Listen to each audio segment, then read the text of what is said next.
Good morning, I'm Lynn and welcome to another episode at Ewetopia Farms. I haven't even gotten dressed yet, but I hear Arnie is already out there, so we're going to have a go peek at what he's doing right now. It was a very busy night last night. Arnie was out here wrapping hay till I think it was about 2 in the morning. And because he has to get the rest of the hay done today from that field, because it's supposed to rain, I think the rain's supposed to start at 5. He's gotta get all this stuff stacked up and put away so that he can haul all the other bales over, because we'll have no room otherwise. So he's stacking hay as the sun comes up. And hi buddy, hi. It's kind of early, isn't it?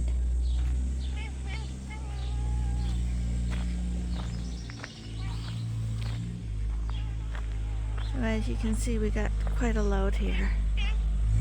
Hi buddy.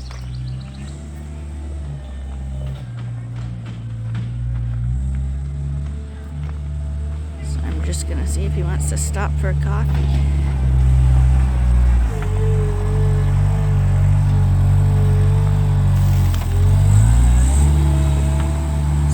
Instagram asked me why we don't do this and wrap it in the field. So really, if we wrapped it in the field, it would be no different. We'd still have to wrap it, and we'd still have to bring it here, and we'd still have to stack it. But like I said in previous videos, the reason is we do it here is because you want to handle those bales as little as possible, because you could break the seal.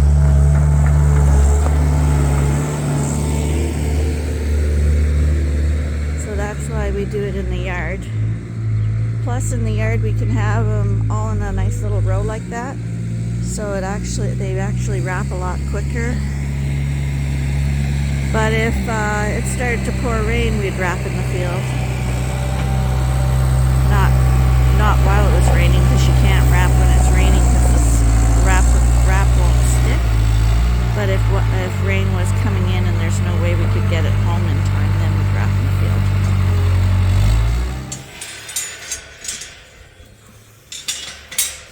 Good morning, you guys.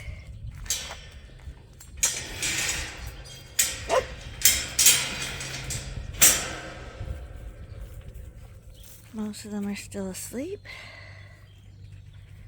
Glad's up having a drink. Now some guys are going to see what I'm up to, because I'm going to let them out. And here they come. Hi, boys. Hi. Hannibal, you guys such a big head. Hi. Hi, you guys gonna go in the field now? They got such clodhopper feet. You got such a big foot, honey. Yeah, you do. You got a big foot.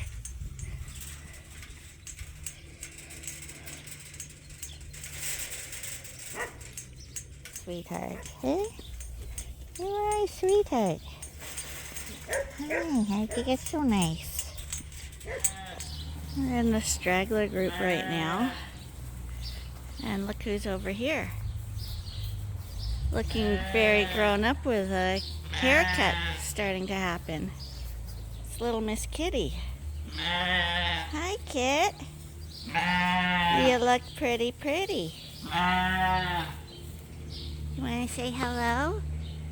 You want to say hello, Kitty? Hi, you look so nice with your hairdo. Yeah, you do. You look really nice. You look all grown up now. Yeah, you do. You look all grown up with that nice hairdo. Yeah, that's really nice. Really, really nice. Oh, you look snazzy.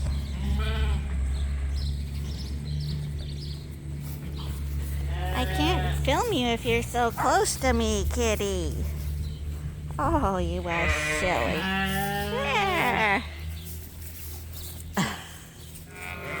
There they go. It's a slow process again today. It's another hot one. Hi, Tootie. Plus Arnie's feeding some hay.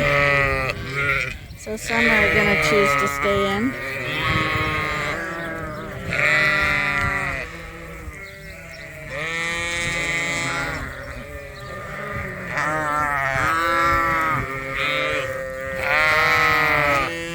The majority have chosen to stay in. What? The majority have chosen to stay in. Well, this is just by pasture. This is fresh grass. That's right. This is just a good. It's actually cooler in here with the shade.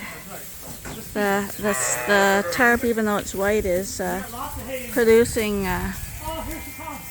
Yeah, I pushed her out this morning. I wonder if you just should put her in the group. Put her in the group.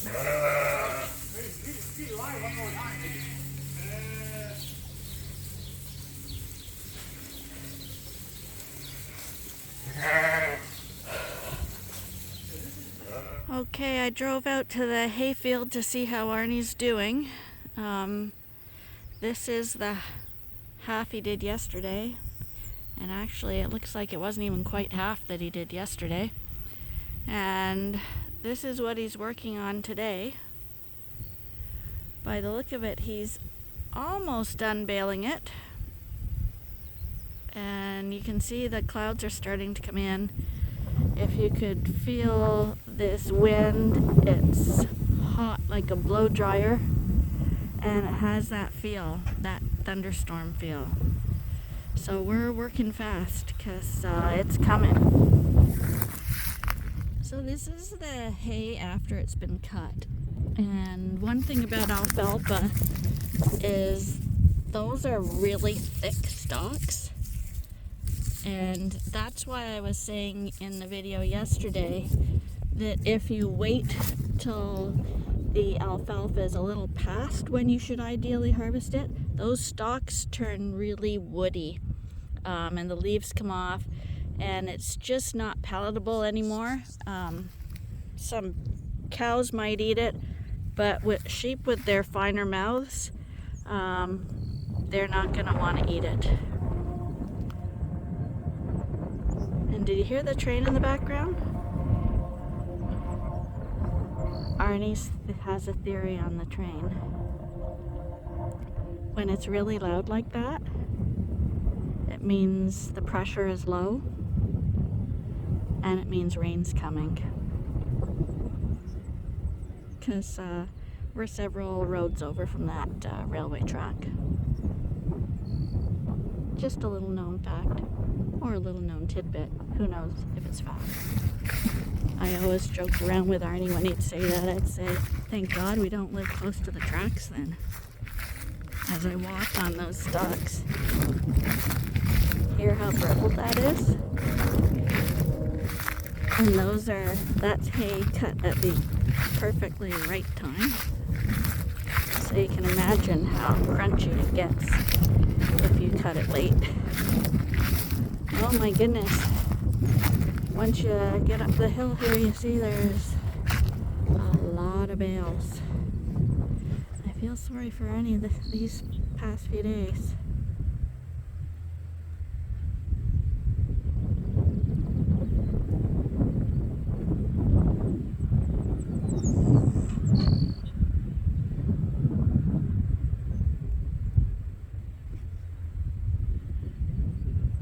And way over there you can see the stuff that's not even wrapped yet. I mean, baled yet. See the windrows? We'll walk. So he's got all this hay already done. And I counted. There's still 8 windrows left to do. And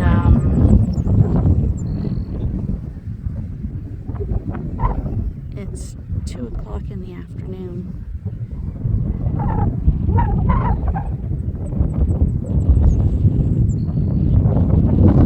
See how thick that hay is.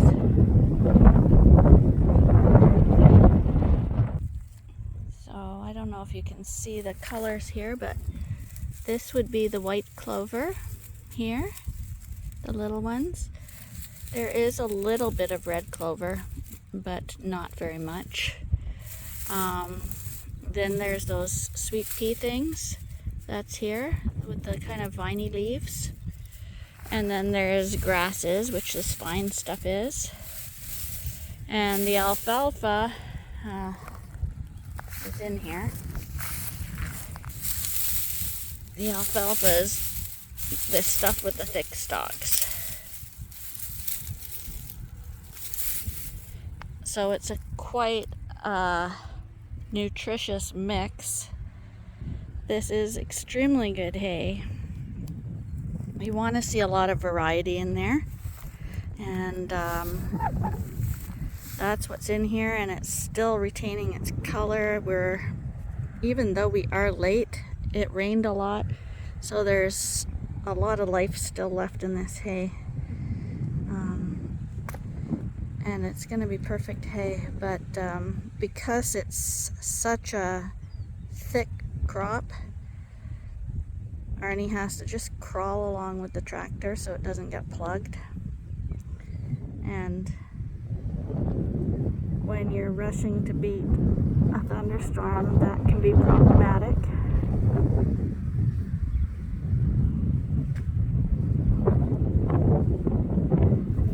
But once the bales are made, even if it did rain, they are quite protected, because it would really take like a hurricane for rain to soak right down into the bale. So if it got rained on when they're in round bale form, chances are the rain would just run off. The outer surface might get a little mucky, but we are going to be wrapping it. So that is the bonus with wrapping. It's okay to get a little wet because we're already baling it wet, right? If it was dry hay, it would definitely put a smell on the hay, make it a little less palatable. And yeah, again, the seagulls have found them.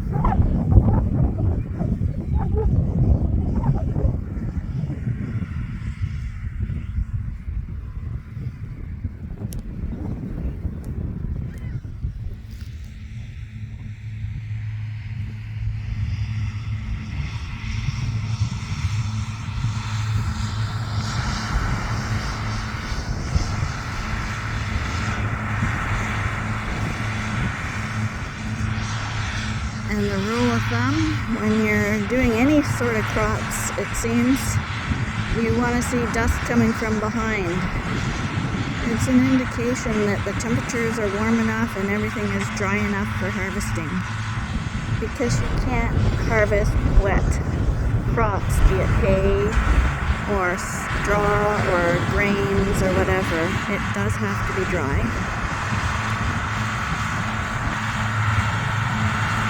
And you can see that there is dust blowing off the baler here.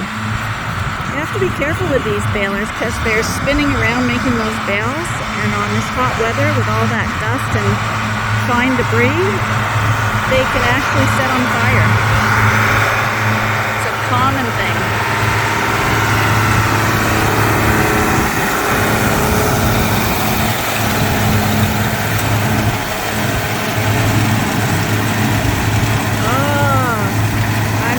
Hay, and I'm right in the dust storm.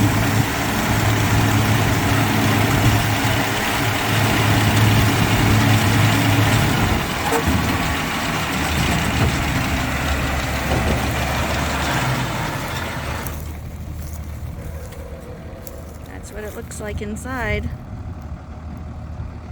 Those are all belts that spin around to make the bale.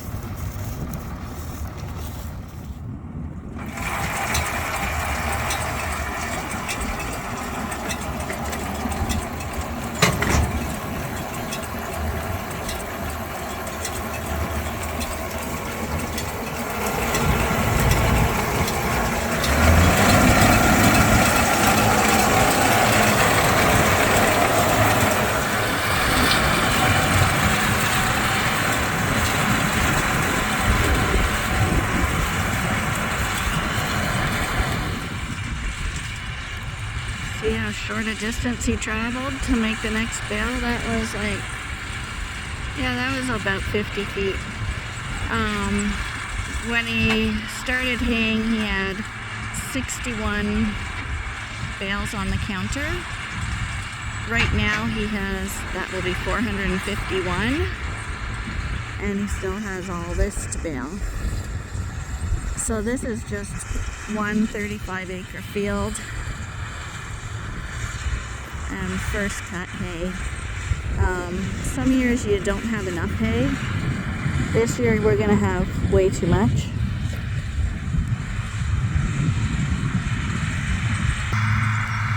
I wish you could see the hay in person. It is spectacularly beautiful hay. First cut doesn't usually look as good. Second cut is usually the better looking hay. But this looks just like second cut. It's beautiful. And he stopped again already. Another bale's popping out. That would be 452. Yeah, that's 452 minus the 61 that was on the counter to begin with. So I'm guessing by the end of it we're going to have probably over 400 bales from this field.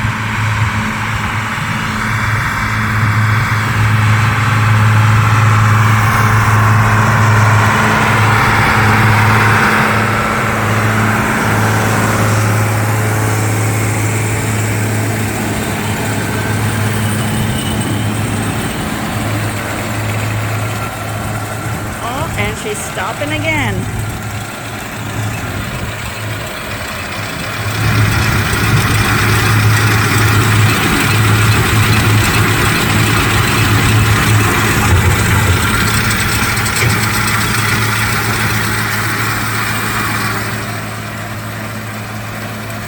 Probably pretty boring to you guys, but it's always exciting for farmers to bring in a good crop. The stress begins to dissipate knowing that your animals are going to have good feed over the winter. Nobody's going to have to be sold because you can't feed them. Nobody's going to suffer because you only have bad feed. It's a nice feeling. I'm guessing probably it's not 50 feet spacing. It's probably more like 25 feet.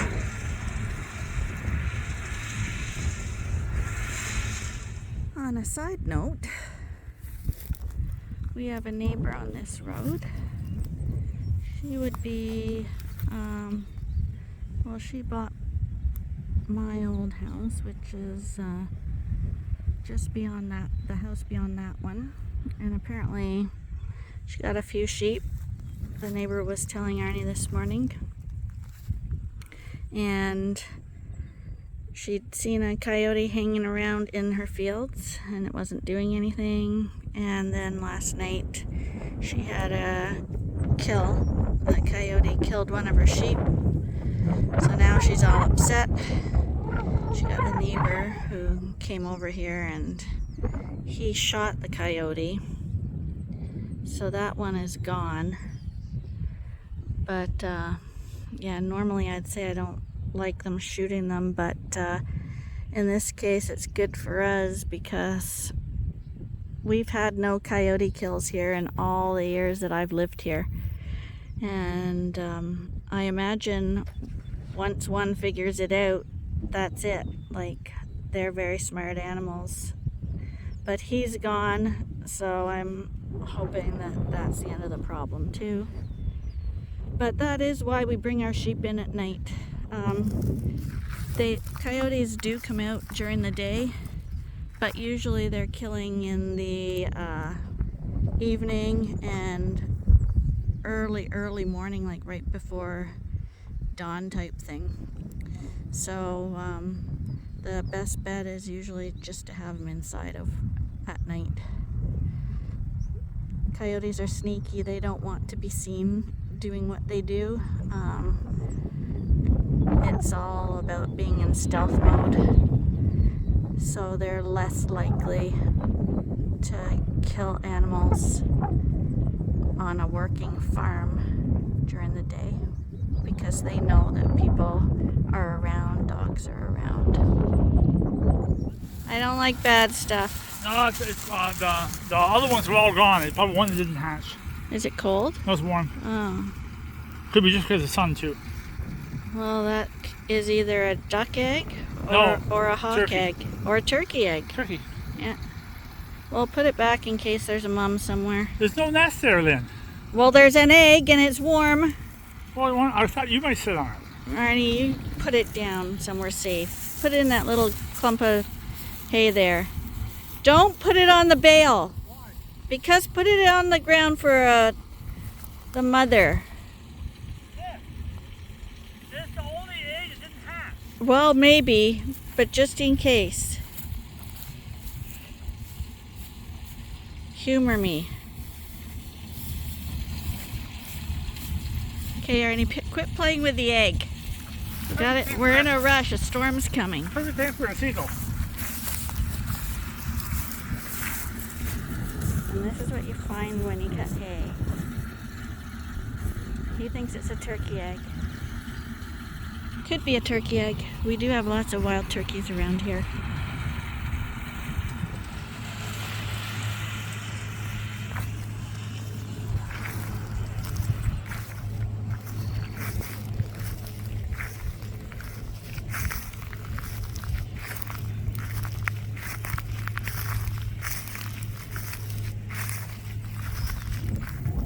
Isn't this a beautiful tree?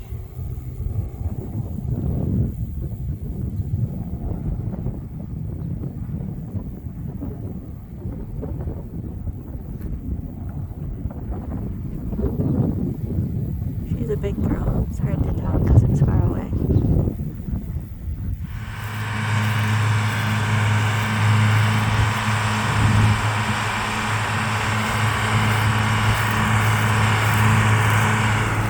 Okay, we're in the tractor. We got the baler behind us here. You can see the belts spinning around and the dust coming off it. And you can see that there's a little gauge on the side there, so it's not focusing very well. You think you can, when it gets close to that red mark, it means it's full and he should be stopping soon. And that's what that beeping in the tractor is.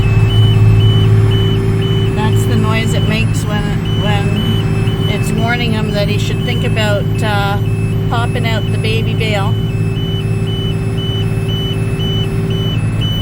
You think that'd drive you crazy after a while.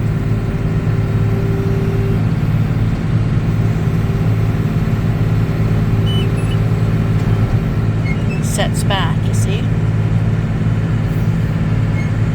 And I won't pause it. We'll see how long it takes to make another bale. See the lever going down? And you can see down there it's he's not catching all the hay, so he's backing up to make sure he grabs it all. You don't want to miss a morsel. It's plugging up actually. Yeah. Well, when it's that thick it can plug up. And see how quickly that lever's going down? Sometimes you can drive pretty far before that will get to the red again. But not this year.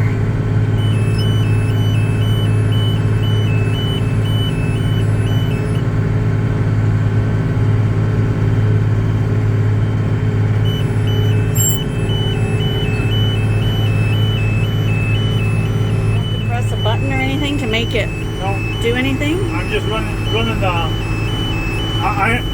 This one has a manual tire on it. Some of the new ones are tie automatically. I have to tie it. So you now are. We're discharge the bale. So you are running it. Yeah. So he is tying it and letting it go with those levers there.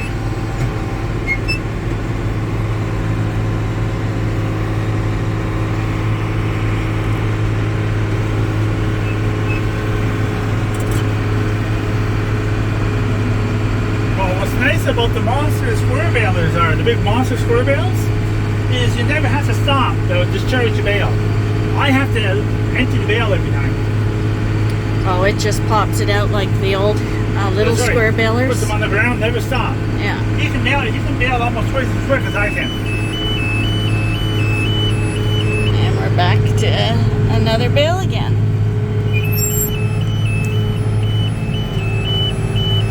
Basically a 600 to 700 pound bale every time.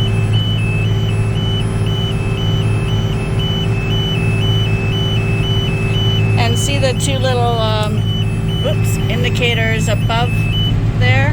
They just went back to 0. But see how they're yellow there above that big bale indicator? See the 2 black lines that went there? That indicates how even your bale is. So you want to have those 2 lines in line. If one side is higher than the other, your bale is forming lopsided. So you have, and to correct that, you will be steering a little different so that you're going as straight as possible along the hay row. So you see, pretty even bale. It's full. We're gonna pop it out. And we're almost at the end. At the end of one row, that's all I can take. I'll be heading home. So that's one row of making alfalfa on a tractor. I'm out of here. Say goodbye. Goodbye from Ewetopia Farms. No, it's just goodbye from you. Ewetopia Farms is continuing. Whatever. Well, the sheep are happy because the sky is clouding over and they're all heading out to the pasture now. But I see that this video is very long, so this is going to be part 1. And part 2, you'll have to wait for another day to see if we manage to get the hay in time or not. So as the sheep head out for a nice cool grazing in the field, we're gonna call it a day. And hope you'll join us again tomorrow for the next episode at Ewetopia Farm. Wish us luck.